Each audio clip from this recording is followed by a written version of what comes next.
सवाल ये भी है ना कि अगर मान लीजिए हाइपोथेटिकली नोटिफाई हो भी जाता है 1 महीने बाद, उसके आगे की प्रक्रिया कितनी लंबी है और कितना वक्त लगेगा? क्योंकि लोगों को तो यही जानना है कि उनके जेब में पैसा कब आएगा, इम्प्लीमेंटेशन आखिरकार कब तक होगा? स्टेजेस अगर आप पूरी प्रक्रिया बता पाएँ, नोटिफाई होने के बाद की प्रक्रिया क्या रहती है? यदि अगर आप मेरे से पूछें और कोई मुझे काम करने का मौका दे तो ये रिपोर्ट जो है वो 2 महीने के अंदर आ सकती है। आ सकती है? जी हाँ, बिल्कुल आ सकती है, लेकिन ये इसलिए नहीं आती है कि ये दुनिया भर के लोगों से उनके मेमोरेंडम मांगते हैं, फिर उनका परीक्षण करते हैं, फिर उनका एविडेंस कराते हैं। अगर ये मान करके चलें कि एनसीजेसीएम एक प्रतिनिधि संस्था है सारे केंद्र सरकार के कर्मचारियों की, हम उन्हीं से बात कर लें तो हम अपना मेमोरेंडम देंगे, मेमोरेंडम के 15 दिन के अंदर सारी चीज़ें हम उनको सबमिट कर देंगे। और भी लोगों का अगर मंगवाना है इनको तो वो ऑनलाइन मंगवाया जा सकता है। आज के ज़माने में इतना डिजिटलाइजेशन बढ़ गया है कि अब वो परिस्थिति नहीं है कि हर चीज़ जो है वो आपको जो है वो अवेलेबल है, तो उसमें कोई ऐसी बात नहीं किया जा सकता। दूसरा जो सबसे बड़ी बात हम लोगों ने इतने सालों में चौथे पे कमीशन में, 5वें पे कमीशन में, 6ठे पे कमीशन में और इवन 7वें पे कमीशन में देखी कि ये जो पे कमीशन जो है वो पे कमीशन के बहाने जो है पूरे देश का दौरा शुरू कर देता है कि अभी एक सिटिंग यहाँ करेगा, पर दूसरी बंगलोर में करेगा, तीसरी जो है वो गुवाहाटी में करेगा, चौथी कलकत्ते में करेगा। ये सब चीज़ें जो हैं वो इनको त्याग दिया जाए और घूमने का मामला रह जाए।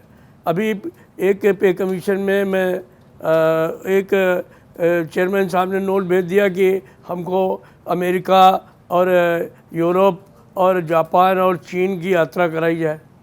वो तो कहो अच्छा हुआ कि उनकी वो यात्रा मंजूर नहीं की सरकार ने, तो इसकी क्या ज़रूरत है? अब कुल मिला करके हर पे कमीशन ने तनख्वाह के बाद में डीए और डीए के बाद में फिटमेंट फैक्टर के बाद में एक पे स्केल बना करके दे देते हैं। इससे ज़्यादा कुछ होता नहीं है। अगर यही करना है तो ये काम 1 महीने में भी हो सकता है। लेकिन जिस हिसाब से डिले चल रहा है उस हिसाब से मैं एक बार फिर वही सवाल दोहराऊंगी, कब तक लोगों की जेब में वो बड़ी हुई? क्योंकि उनके लिए तो वो 10 साल में आने वाली दिवाली है जिसका इंतजार 1 करोड़ से ज़्यादा कर्मचारी और पेंशनर्स कर रहे हैं। आप बिल्कुल ठीक कह रही हैं, बहुत ही बेसब्री से इंतज़ार लोगों को रहता है पे कमीशन का। एक बात तो मैं जानता हूं कि सभी सरकारी कर्मचारियों को 1 जनवरी 2026 से पे कमीशन का लाभ अवश्य मिलेगा, लेकिन जो आशंका है वो इस बात को लेकर के है कि अगर इसमें डिले हुआ तो अलाउंसेस के बारे में क्या जी। पहले भी ऐसा हो चुका है कि जब भी पे कमीशन में डिले हुआ है तो इन्होंने पे कमीशन लागू तो कर दिया जो है वो 10 साल के ठीक बाद, और अलाउंसेस जो है वो आगे डिफ़र कर दिए।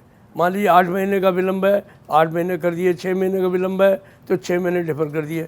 तो ये एक शुद्ध रूप से कर्मचारी का नुकसान होने का काम होता है। तो वो एक ज़रूर हम लोगों के सामने यक्ष प्रश्न है, लेकिन हम सरकार से डिमांड करेंगे, बात करेंगे कि जब आपने अनाउंसमेंट कर दिया, सारी चीज़ें कर दी, तो आप हमको अलाउंसेस भी उसी डेट से देने का काम करें, 1 जनवरी 2026 से। आपको लग रहा है कि सरकार ने सारी तैयारी कर रखी है, बस फॉर्मली एक वेतन आयोग बन जाएगा और उसके थ्रू जो है कुछ वक्त में ये सारी रिपोर्ट आ जाएगी और 1 जनवरी से 2026 से ये लागू हो जाएगा, ऐसी कुछ संभावना बन रही है या मान लिया गया कि 1 जनवरी से ये नहीं होने वाला है? नहीं, निश्चित तौर पर लागू 1 जनवरी 2026 से होगा, उसमें कोई गड़बड़ी नहीं हो सकती। लेकिन अब तो 5 महीने का समय बच रहा है। 5 महीने की बात नहीं, ये अगर ये पे कमीशन 27-26 में भी रिपोर्ट दे, मान लीजिए जून में दे, जुलाई में दे और भी बाद में दे, ये चाहे जब रिपोर्ट आए ये लागू होगी 1 जनवरी 2026 से ही। तो इसलिए इसमें सिर्फ एक ही खतरा है कि जो अलाउंसेस हैं उनमें थोड़ी सी प्रॉब्लम आ सकती है। तो वही हम लोग थोड़ा सा चिंतित हैं इस बात को लेकर के और प्रयास कर रहे हैं कि हमारे भत्तों में कोई कटौती नहीं होनी चाहिए। वो हमको अगर विलम्ब होता है तो विद एरियर्स मिलने चाहिए। ये किस तरह का फेयर है, किस तरह के अलाउंसेस पे खतरा लग रहा है? अलाउंसेस पे खतरा यही हो सकता है कि वो कहेंगे कि मान लीजिए हम जून 2026 में रिपोर्ट आए तो पे कमीशन तो लागू कर देंगे वो जनवरी 2026 से, लेकिन कहेंगे अलाउंसेस हम आपको अब जुलाई 2026 से देंगे। ऐसा पहले हो भी चुका है। तो वो एक बहुत बड़ा सरकारी कर्मचारियों के लिए जो है वो एक तरीके से घटतौली जैसी चीज़ हो जाती है कि हमको हमारे जो एरियर्स हैं वो नहीं मिलते हैं। क्या आपको कहीं ऐसा तो नहीं लग रहा है कि 2029 के चुनाव तक ये वेतन आयोग का मामला लटकते और लोगों की जेब में पैसे जाते जाते तो कहीं वहाँ तक मामला नहीं पहुँच जाएगा? हाँ, लोग इस बात को मजाहिया तौर पर कहते ज़रूर हैं कि दिल्ली के चुनाव में अनाउंसमेंट हो गया, बिहार के चुनाव में नोटिफिकेशन हो जाएगा, 27 में उत्तर प्रदेश का चुनाव आएगा वेतन आयोग तो बन उस समय जाएगा। रिपोर्ट आ जाएगी और लागू करेंगे 2029 में। तो आप लोग सच मान रहे हैं इसको? नहीं, मैं तो नहीं मानता हूँ। मेरा मानना यह है कि हर हालत में 2026 में रिपोर्ट आएगी और 1 जनवरी 2026 से लागू होगी। अच्छा, जिस तरह के सोशल मीडिया रिएक्शन की अभी हम बात कर रहे थे, वैसे ही कुछ रिएक्शन और भी आए। एक व्यक्ति कह रहे हैं कि सेंट्रल पे कमीशन को हर 5 साल पे लागू होना चाहिए। ये फीजिबल लगता है, सही लगता है आपको? नहीं, बिल्कुल ठीक है, क्योंकि तमाम जो पब्लिक सेक्टर अंडरटेकिंग्स हैं उनमें वेज रिवीजन 5 साल के बाद होता है, बैंकों में 5 साल के बाद होता है, तो सरकार के कर्मचारियों का भी 5 साल के बाद होना चाहिए जी, और ये बिल्कुल फिजिबल है। फीजिबल है। अच्छा, एक चर्चा और रही, जो पिछला सवाल था उससे जुड़ी हुई, चुनाव को लेकर। ये भी कई लोगों ने कहा कि बिहार चुनाव चूंकि नज़दीक आ रहा है, इसलिए जानबूझकर दिल्ली चुनाव के आसपास घोषणा की जाती है, चुनाव जीत लिया जाता है, उसके बाद बिहार चुनाव आते आते एक घोषणा और कर दी जाएगी, नोटिफाई हो जाएगा। क्या चुनावी या राजनीतिक फायदे की, नफा नुकसान की कैलकुलेटिव बात आपको लगती है सरकार की मंशा में?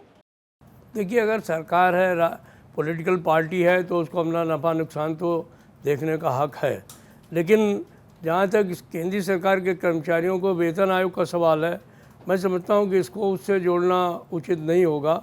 अगर सरकार ने फैसला किया है कि हम वेतन आयोग बैठा लेंगे और 1 जनवरी 2026 से उसको लागू करना है, तो उसे आगे पीछे बैठाना ही होगा और उसको 1 जनवरी 2026 से लागू करना ही होगा।